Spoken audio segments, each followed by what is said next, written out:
Kia ora everyone, my name's Zach. I love rugby. Welcome back to Hakatime Rugby. Semi-final time, guys. It's the business end.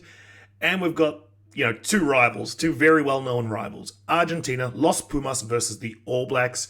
As I mentioned, Southern Hemisphere rivals going at it. Two teams that know each other well. Although Fozzie did mention in his recent press conference that these are two teams that don't know each other well in the context of a Rugby World Cup. So looks like Fozzie's mind is very much on knockout rugby, and that's exactly what we see in these team selections. I mean, they've gone for a relatively strong lineup. Obviously, it seems like the emergence of the top 23 is now known to some degrees.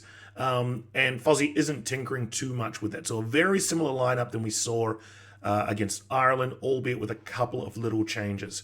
On the other side, Argentina, they started terribly against England, but they've just been able to steadily build into the tournament. It's something that I think the Wallabies were hoping that they could do as part of this, is sort of introduce themselves as a relatively young team, but slowly build confidence and performance throughout the tournament. They weren't able to do that. The Pumas were, to a degree. England has been as well, able to build, a little bit more throughout this Rugby World Cup. And now what we see is a lineup from the Pumas that is strong, that has been through some adversity and is now coming into a semi-final with nothing to lose. Everyone is predicting an All Blacks win. No one is predicting a Pumas win, and therefore they have backs against the wall and nothing to lose. They do have a bit of an X factor there. I think the likes of Michael Cheika, he's proven himself to be a bit of a Rugby World Cup specialist. If you recall back to 2015, obviously he took the Wallabies to the final. We've got Argentina here, and All Blacks fans, most nations will know the heartbreak that can come in a Rugby World Cup semi-final. So no one is taking this game lightly, right? Cheika knows exactly what is needed to get over the top of teams that are more favoured in a semi-final. And Argentina have built nicely throughout this tournament to put themselves in this position. It was a great win against Wales for them. So if they can build on that, then they make themselves extremely competitive. But let's look at the team lists. As I mentioned, a relatively settled pack from the All Blacks. The slight change being their Sam Whitelock. So the All Blacks have 3 world-class locks. So it's a real luxury to be able to rotate them. Brodie Retallick can take some minutes off. Sam Whitelock takes a little bit more of the lion's share. And I think this is one of those where it is a combination of minutes management and also, as I say, there's just a luxury there with world-class players. Sam Cane backing up a huge performance. Ari Savia, Superman, missed 80 minutes as well. Couple of call-outs on the Argentina side. So Julio Montoya, we know how good he is. Great player, experienced leader, and that 1-2 punch at hooker with Karevi as well. Really good option there. We don't have Pablo Matera here, so he is sorely missed. But I just think the makeup of this loose 4 trio actually went pretty well against Wales. And therefore, I think the All Blacks will be unnoticed. There's going to be a real focus on set piece again. There's going to be a real focus on the breakdown.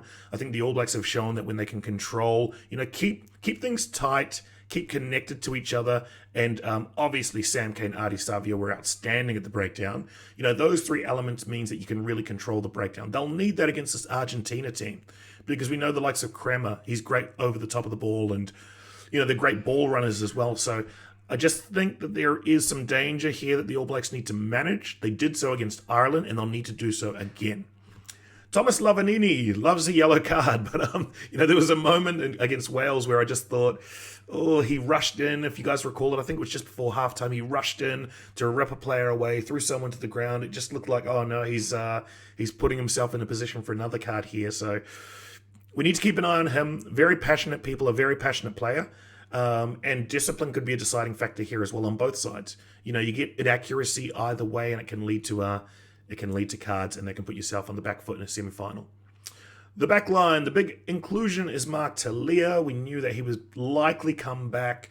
Whanganuku had a good game. I thought there were moments that he might have just slightly got disconnected against Ireland. There were, it was very much about staying connected in order to keep the ball in play a long time and to mitigate risk at the breakdown. Just felt a couple of times he got a little bit off track there. Talia likes to stay nice and close though. So, and I think, Mark Talia under the high ball, fantastic. Ability to break tackles, fantastic. Mateo Carreras, he's one guy that sort of lit up the Rugby World Cup. So it's going to be interesting to see how he goes, his pace, his agility, great player. Really looking forward to seeing him in action. And Chocobarius is another one that I've been impressed with. Obviously has an ability to break the line. Great ball runner, good defender. So it's going to be interesting to see how he goes up against Geordie Barrett, Reko Ioane. Although that centre pairing, what they did against Bundyaki, Gary Ringrose, I thought was fantastic.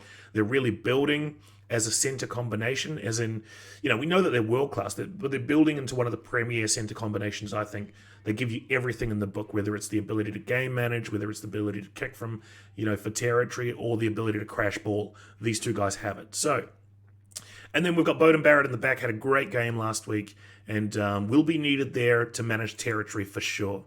To the substitutes, big changes here. So Samisoni Aho comes in for Dane Coles. That looks like it's minutes management as well. We've got Brodie Retallick, as I mentioned, swapped out for Sam Whitelock.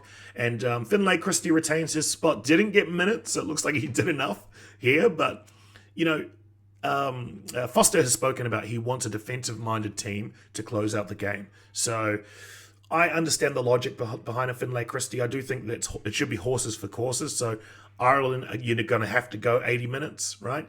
With the Pumas, obviously you have to go 80 minutes, but they might present some opportunities in and around the ruck, and someone like Cam Roigard would be perfect for exploiting that. Augustin Creevy, I spoke about. The rest of the makeup here just looks like the All Blacks have the edge there in the reserves for sure. So everyone is predicting an All Blacks victory, and it would be hard to tip against them. But cautiously looking at these two teams, the makeup, there's some of these little intangible factors like the Michael Cheika factor, like the passion factor, and it's all about moments. That was proved in the quarterfinal, that sometimes it just comes down to big moments that can decide a game. And you get a card here or there, you get a call go against you, you get a maul try when you shouldn't, and those factors can be telling in knockout rugby. But I think the All Blacks have given themselves the best chance with both their selections and the style that they're playing, which we saw against Ireland. I'm going to leave it there, guys. A lot of detail covered. Enjoy the game. This is really heating up. It's going to be interesting to see how these two semi-finals go, and then we look forward to a final. Talk soon, guys. See ya.